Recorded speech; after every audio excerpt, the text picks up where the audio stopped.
saying that Jesus knew that he was going to have the wrath of God poured out on him. So in doing so, he sent these three men with him. And as he was praying, Jesus started to transform, metamorph, recognizing that he was not a man anymore. You started to see the glory of God in him. And as he was seeing the glory of God in him, you then see two men in the same glory talking to him.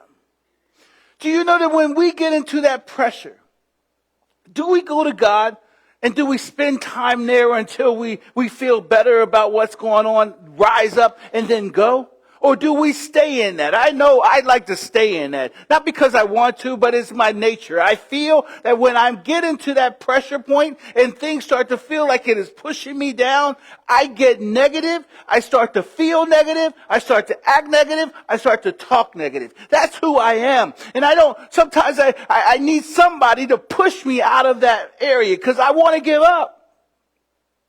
Because it's too hard. I just can't do it anymore. That's why I showed the video and recognizing it when you have the coach that says just keep going. Don't give up. Negotiate your body so that you and feel the pain, but keep moving. Just give your best. Man, when I was in all of my flesh and I didn't know Jesus, I gave my best. I did everything that I wanted to do, and I did it well. I did it well. But now when I get into Christ and pressure starts to happen, why do I feel that I need to give up? Why do I feel that I just can't do this? I foresee what is getting ready to happen, and it causes me to crumble inside. Worry and anxiety is an anticipation of something negative. I have to understand that. And knowing that Jesus was about to face this negativity, this thing that was going to be so agonizing, his Father sent two people in his glory, Moses and Elijah, to meet with him. This was not just to show, but this was so that Jesus could have enough strength to keep going, even to death, to the cross. This was something knowing his Father knew that he was about to go through something so agonizing that it was difficult. The anxiety level was so high that Jesus needed some strength. So these two men came to talk about those things. And then, I don't know about you, but one thing that gets me to a place of I can do this is that when my Father tells me that he's proud of me. You know, I remember, if you don't mind me telling you this, I remember when my father, every time I played ball, whatever it was baseball or basketball or football, my father did his best to be there. He had to work a lot of times, but he did his best to try and be there when he could. The day I scored 33 points in a basketball game, and there was a time when I remember on a football field, and I catch a pass, and I'm running, and I'm scoring an 80-yard touchdown, and I watched him run down the sidelines with me. Did you not think that made me run faster to watch him run with me? Everything within me caused me to feel stronger because he was there watching me and he was there cheering me on and pushing me. Even though physically he didn't have his hands on me, I felt him pushing me to be my best at that moment, just that moment of time. So imagine you being Jesus at that moment and having these two men in a glorified body reminding him of who he is. And then hearing his Father's voice, this is my beloved Son. Son, I'm proud of you. You didn't have to do this. You're God. But because I asked you to, I asked you to give up your glory. I asked you to become human. I asked you to suffer and to die. And you did this trusting that I was always going to be there with you. Could you imagine that? This was enough strength to get him to the finish line. Sometimes the pressure feels difficult. It's nice in the beginning. We all start out strong. But then, man, I don't know how many of you have ever made a resolution to lose weight. And then you would buy a membership in the gym. And then you would start going to the gym. And after 2 days and the muscles start to hurt, did you go again? You start a new job and you're gung-ho about starting this job, and then all of a sudden they give you something that you've never learned before. Can I do this? And then they start to tell you that over and over that some of the things that you were doing was wrong, and you have to be retaught. Do you have it in you to recognize and be humble enough to say, okay, I can learn this, I'm good? Or I am so, why is this struggling? Why am I struggling with this? I get myself so high and mighty that I don't want to be teachable anymore because I know it all. And then when it comes that I don't know something, instead of being humble, I feel like I want to give up. This job isn't for me. This relationship isn't for me because I'm in an argument or a fight that I feel that nobody's listening to me. So I just want to give up. You know why those 3 men, Peter, James, and John, was there? It was not for the sake of Jesus. Jesus was there to pray, and as he was praying, the Father came and sent 2 people to strengthen him. And then his voice saying, "This is my beloved Son," came to strengthen him. But understand what was going on is that because of what happened with Jesus, he was letting us know through these 3 men that what was going on with him was going to go on with us. And that he was going to be there for us, to lift us up, to strengthen us. I just got to remember and believe who I am in Christ. I got to surround me with people that is not negative, but tell me what is truth and tell me that I am because of Christ, not because of anything that I've done. I'm in this position. I'm in that place because Christ put me there. And if he put me there, I have a purpose. So you don't give up. You do your best and go to the finish line. No matter what your body may feel, no matter what your mind is telling you, understand the enemy wants to steal, kill, and destroy you. He wants you to get in your head. He wants you to stop and quit. Because if you stop and you quit, then Jesus doesn't win that battle. All you are is a soldier. And you have to win for Christ's glory. Could you imagine those times that we quit? Do we know what happened, what could have happened if we just kept going? There was somebody who would tell me a long time ago, he would always say, don't quit until the miracle happens. Because if we quit, we don't know what the glory of God has in store for us at the finish line. If we quit, we will never understand who we are in Christ. If we quit, we will never grow through the things that we're going through. Why not keep going? I'm already in pain. I might as well just keep moving and moving and moving. Struggle is the pain. That's why we get into this situation. We get into this place that the moment we feel pain, we run, we struggle, we fight because we don't want to feel the pain. But there is nothing in our life that we go through that is so easy all the time, and you end up growing from it. The only time I grow is if I go through some type of pain. Man. Did you not go through grade school up to 12th grade? At some point, you had to fight through some grade. Then some of us went to college. We had to fight through going to college. And we did it. And we're here. We're winning and we're stronger because of it. Why not? I got to this point, I might as well get to the finish line.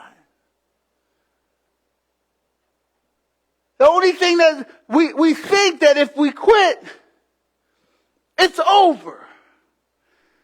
But we just start something new and we're going to go through it again, because the only way we grow. Do you know that for those three men, they never said anything. They held on to it. They held on to it. And no matter what they were going through at that moment, they held on to it. I could imagine when Christ was in the cross and they were watching it from the far off, Jesus being beaten and Jesus going to the cross. I could imagine them thinking and remembering that they saw Moses and Elijah, that they heard the voice of God. You don't understand that? In 2 Peter 1:16 and 17, this is 30 years after the account. Peter says that for we did not follow cunningly devised fables when we made known to you the power and coming of the Lord Jesus Christ, but were eyewitnesses of his majesty. For he received from God the Father honor and glory when such a voice came to him from the excellent glory. This is my beloved Son, in whom I am well pleased. Things that we go through, that we conquer, we just never forget what God has done for us. But man, there's going to become another level. Because as I grow, Satan wants to continue to tear me down. I got to remember, if I look in my past, I could see what God has done. I could see how he has gotten me through. I could see how he's pushed me forward. I could see how he became my coach, whispered in my ear, or sent somebody my way to tell me that I have the ability to do it, that I can and I will, as long as I keep my eyes on Jesus. Problem we have is that we keep our eyes on ourselves. We listen to the noise around us that is just as negative as we are. Maybe I'm not talking to you. Maybe I'm just talking to myself because I need to get over this next hump, because I know my faults, that when things get into my head, I just don't know how to move away from it. This is my Son. The one who died for you. And because he died for you, he is now in you. He is more than a conqueror, not me. But he's here. His blood sets me free, and it's covering me. Maybe I should put it on a billboard and put it in front of me. Maybe I should have limelights there and a blowhorn yelling at me and telling me every time I get into my head that he is the beloved Son that lives in me. Perhaps that would be enough strength for me to keep going.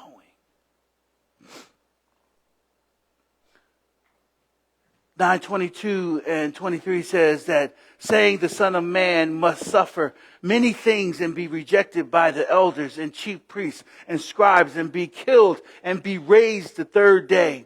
Then he said to them all, if anyone desires to come after me, let him deny himself and take up his cross daily and follow him. He's telling me that I need to be the same as Christ. If Christ was meant to suffer and be rejected and to die, then why not me?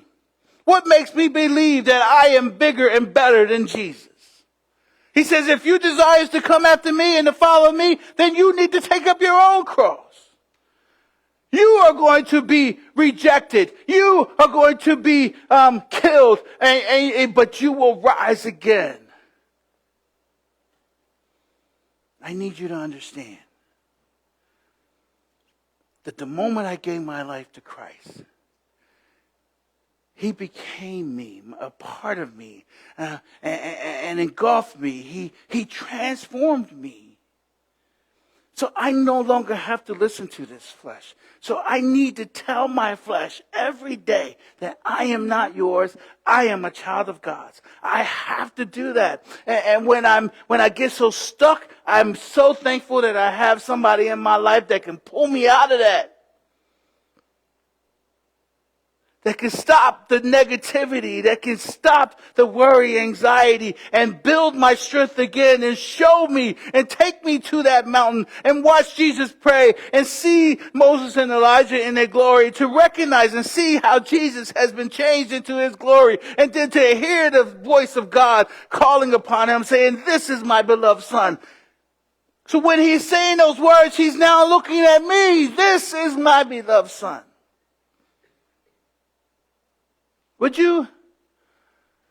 How would that make you feel?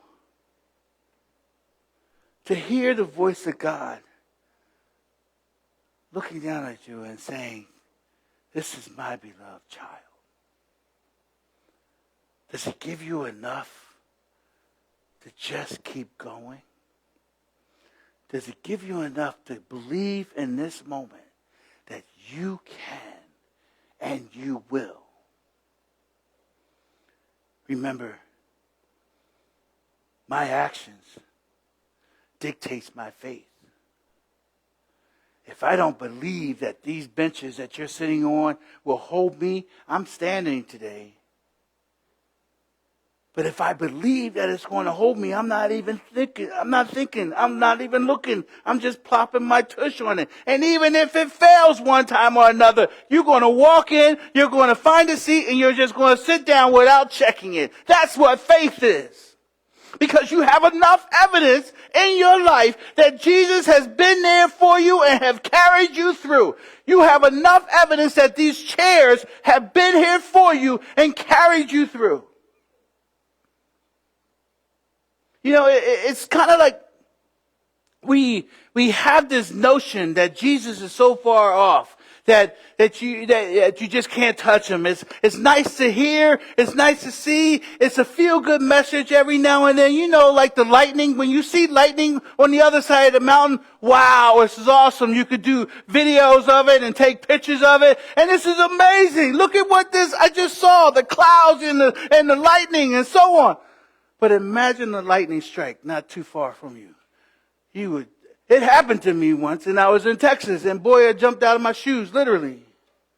It is a scary sight. It is something that causes you to feel, am I living through this right now? So to know that Christ, that Father, the one who is all powerful and all knowing, is right there with you. It's scary. But imagine recognizing that power is here with you, carrying you through that. So no matter what pain I go through, he's gone through it worse. No matter what feelings I got to deal with, no matter what people I got to handle, no matter what situation that comes my way, I am able because he has already done so. I am because he is. Can I not only just open my eyes to be able to see that he has my future? Understand that God is all powerful, he's all knowing, and he's everywhere. Which means that if he's in you, he already knows the solution. So as I move forward, I am moving forward trusting and believing that God has something in store for me at the finish line. I just don't know when that finish line is. Because we're blindfolded. And we're doing a death crawl with 100-pound pressure, 120-pound pressure on our back, and we just don't know how much further we're going to get. But I have a God that is speaking in my ear. Just keep going and don't quit, and negotiate your body and negotiate the pain, because I am with you and I'm walking with you, and I'm going to keep going. Just a couple more steps. And then when you look up, somebody got saved because of our testimony. somebody was healed because of our endurance. Somebody began to believe because of our pain. I am because he is. I cannot minimize that. For he who the Son sets free is free indeed. Can you please stand with me?